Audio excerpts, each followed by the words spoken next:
मित्रों नमस्कार। मित्रों, मैं आपका दोस्त, आपका मित्र, आपका सखा, आपका सलाहकार नंद किशोर तिवारी। मित्रों, आज मैं चर्चा करने के लिए आया हूँ हेल्थ इंश्योरेंस के ऊपर कि आपको हेल्थ इंश्योरेंस क्यों लेना चाहिए। दोस्तों, बहुत ही महत्वपूर्ण ऑडियो है। आपसे करबद्ध प्रार्थना है कि आप ऑडियो को लास्ट तक बने रहें। निश्चित तौर पे आपके मन में जो भी शंकाएं होंगी, आपके अपने स्वास्थ्य बीमा से संबंधित हमारी हर संभव कोशिश होगी कि आपकी उन सारी आशंकाओं को दूर करें। मित्रों, मैं आज वो 11 पॉइंट आपके सामने रखने वाला हूं कि आपको हेल्थ इंश्योरेंस क्यों लेना चाहिए। दोस्तों, बहुत ही महत्वपूर्ण 11 बातें हैं जो आपको अपने मन मस्तिष्क में बिठा लेना चाहिए। और अभी तक आपने स्वास्थ्य बीमा नहीं लिया है तो आपसे हाथ जोड़ के प्रार्थना है, एक भाई होने के नाते, एक मित्र होने के नाते, एक सखा होने के नाते, एक संबंधी होने के नाते, एक शुभचिंतक होने के नाते, कृपा करके आप अपने परिवार पर, आप अपने समाज पर और आप अपने राष्ट्र पर इतनी मेहरबानी कर दीजिए कि आप हेल्थ इंश्योरेंस ले लीजिए। दोस्तों, ये हेल्थ इंश्योरेंस नहीं है, ये वेल्थ इंश्योरेंस है। मित्रों, ये स्वास्थ्य बीमा नहीं है, आपका परिवार का स्वस्थ संरक्षण है। मित्रों, आइए मैं चर्चा शुरू करता हूं अपने उन 11 कारणों के ऊपर जिससे आपको ये मालूम हो पाए कि आपको स्वास्थ्य बीमा क्यों लेना चाहिए, क्यों खरीदना चाहिए। दोस्तों, बहुत ही बेहतरीन ऑडियो, मैं प्रार्थना करूंगा कि आप लास्ट तक बने रहें। मित्रों, सबसे पहली बात, उपचार लागत में वृद्धि हो रही है।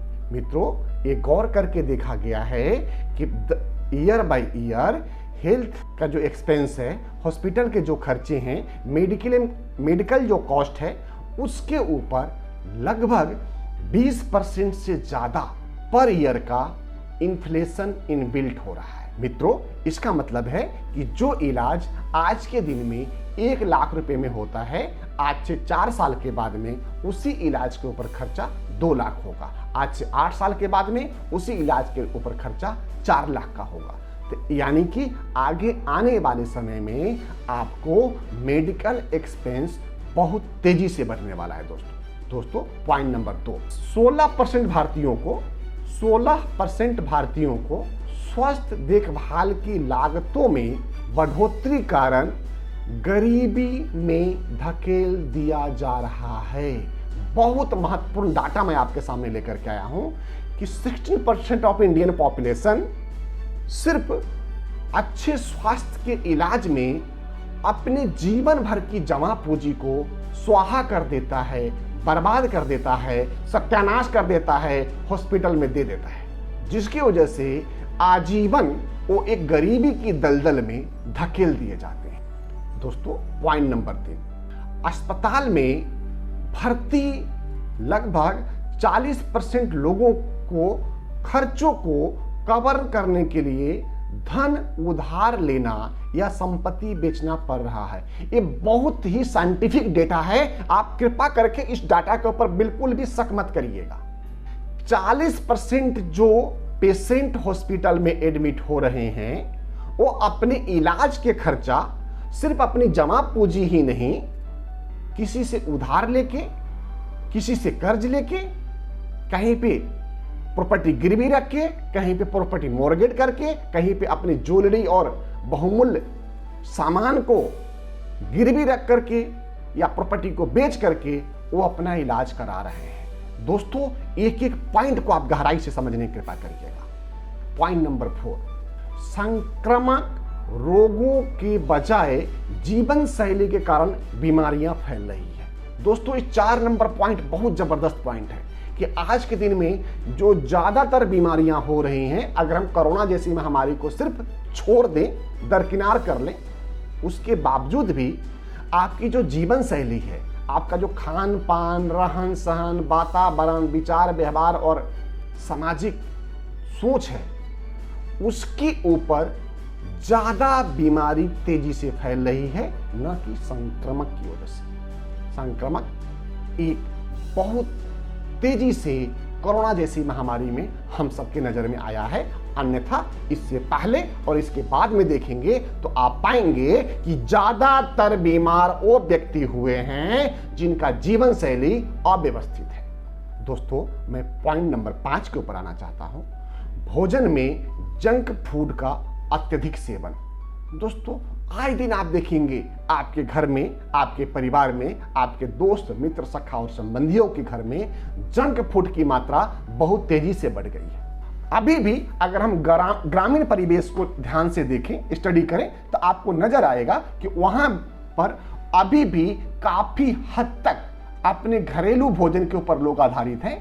लेकिन जैसे जैसे हम टियर 3, टियर 2 और टियर 1 सिटी की तरफ देखते हैं, वहां पे जंक फूड की मात्रा बहुत तेजी से ग्रो कर रही है और यही रीजन है कि बीमारियां भी उतनी तेजी से ही ग्रो करेगी। दोस्तों, मैं पॉइंट नंबर 6 के ऊपर लेकर आया हूं, गतिहीन डेस्क बाउंड जीवन शैली। दोस्तों, इसका तात्पर्य यह होता है कि लोगों को धूप में जाना बंद हो गया, शारीरिक मेहनत करना बंद हो गया, ज्यादातर ऑफिस में, घर में एक बाउंड्री के अंदर दबके रह गए, जिसकी वजह से हुआ क्या कि आप धूप में नहीं गए तो आपको विटामिन सी नहीं मिला, आप शारीरिक मेहनत नहीं किए तो आपके बॉडी ने जो मेहनत करना चाहिए, जो पसीना निकलना चाहिए आपके बॉडी से, वो निकल नहीं पा रहा है।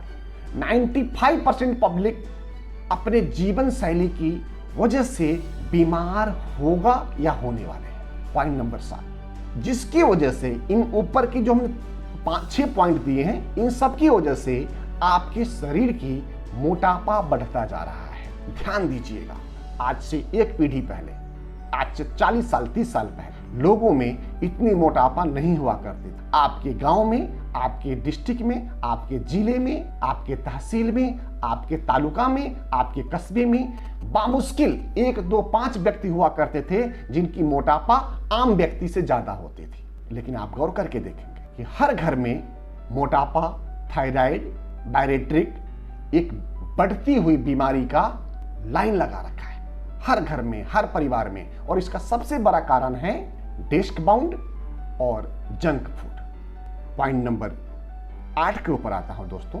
संयुक्त परिवार से एकल परिवार में स्थानांतरण। दोस्तों, एक बहुत बड़ा पॉइंट ये भी है कि पहले संयुक्त परिवार हुआ करता था जहां पे सभी लोग सामूहिक रूप में रहते थे। परिवार की जिम्मेदारी हर किसी को बांट के दी जाती थी। किसी को अर्थोपार्जन करना है, किसी को अर्थोसर्जन करना था, किसी को खान पान की जिम्मेदारी थी तो किसी के ऊपर खेती बाड़ी और अन्य कार्य की जिम्मेदारी थी। दोस्तों, अब हुआ क्या कि एकल परिवार हो गया है और उस एकल परिवार के एक व्यक्ति और एक व्यक्तित्व के ऊपर ही सारी जिम्मेदारी आ गई है। और इससे क्या होगा, व्यक्ति डिप्रेस हो रहा है, जिम्मेदारी से ग्रसित हो रहा है। और इस डिप्रेशन और इस एकल परिवार की वजह से परिवार में टेंशन ज्यादा हो रहा है, आपस में विवाद ज्यादा हो रहा है, जिसका वजह कहीं न कहीं आपके जीवन शैली पर, आपके कार्य पद्धति पर, आपके मन मस्तिष्क पर, आपके जीवन आधारित कार्यक्रम के ऊपर पड़ रहा है। पॉइंट नंबर 9 बहुत महत्वपूर्ण पॉइंट है दोस्तों, तनावपूर्ण जीवन। इन सब की वजह से आपके जीवन में तनाव आएगा और तनाव आने की वजह से अनेक बीमारी आपको घेरेगी और घिरने वाली है। पॉइंट नंबर 10 दोस्तों, एक बहुत ही बढ़िया सर्वेक्षण है। आप इसको दोनों वे में ले सकते हैं, इसको पॉजिटिव वे में भी ले सकते हैं और इसको नेगेटिव वे में भी ले सकते हैं। पॉजिटिव वे में सिर्फ आप तभी लें जब आपने पेंशन प्लानिंग की व्यवस्था करी है। अगर आपने पेंशन प्लानिंग की व्यवस्था नहीं करी है तो आपके लिए एक नेगेटिव थॉट है और वो है आपका संभावित आयु में वृद्धि। संभावित आयु में वृद्धि यानी कि आपके जीने की संभावना ज्यादा हो जाएगी, लेकिन स्वस्थ नहीं, अस्वस्थ होकर के, जिसकी वजह से आपको हेल्थ इंश्योरेंस पॉलिसी जरूर करानी चाहिए। दोस्तों, मैं पॉइंट नंबर 11 और अंतिम पॉइंट पे ऊपर लेके आया हूं आपको, व्यय योग आय में वृद्धि। इसका क्या तात्पर्य है कि आपकी इनकम और आपके खर्चे के बीच असंतुलन होना। अगर आपका इनकम 10,000 रुपये महीना है, आपका खर्चा 15,000 रुपये महीने का हो रहा है, आपका इनकम 20,000 रुपये महीने का है, आपका खर्चा 25,000 रुपये महीने का हो रहा है। आपका इनकम 1 लाख रुपए महीने का है, आपका खर्चा 1.25 लाख रुपए का हो रहा है। आपका इनकम 10 लाख रुपए महीने का है, आपका खर्चा 12 लाख रुपए का हो रहा है। ये व्यय योग्य आय में वृद्धि है, और इसका जो सबसे बड़ा कारण है कि आपके जीवन में जो आर्थिक तंत्र हैं, आपके जीवन में जो आर्थिक गतिविधि हैं, उसके लिए आपने प्रॉपर प्लानिंग नहीं किया हुआ। आपने बहुत अच्छा प्लानिंग नहीं करके रखा हुआ है। आपको अपने वित्तीय सलाहकार से बात करके, मिलके, विचार करके अपने व्यय योग आय में वृद्धि को कम करना है, या आप अपने परिवार के साथ बैठ करके इस चीज का अध्ययन करें कि आप अपने खर्च में कटौती कहां कर सकते हैं, और उस कटौती किए गए अर्थ से आप स्वास्थ्य बीमा कराएं, जिससे आपका और आपका परिवार आजीवन सुरक्षित रहे, संरक्षित रहे और जीवन यापन भी करता रहे। उम्र बढ़ने के साथ स्वस्थ आय में वृद्धि की संभावना भी बढ़ती है। पॉइंट को समझिएगा दोस्तों, उम्र बढ़ने के साथ स्वास्थ्य व्यय में वृद्धि की संभावना भी बढ़ती है। स्वास्थ्य बीमा पाने की संभावना बढ़ती उम्र के साथ कम हो जाती है। तो आज ही अपना स्वास्थ्य बीमा कराएं और अपने जीवन को सुव्यवस्थित, सुसज्जित और संपूर्ण स्वस्थ समाज को जन्म देने के लिए हर संभव प्रयत्न करें।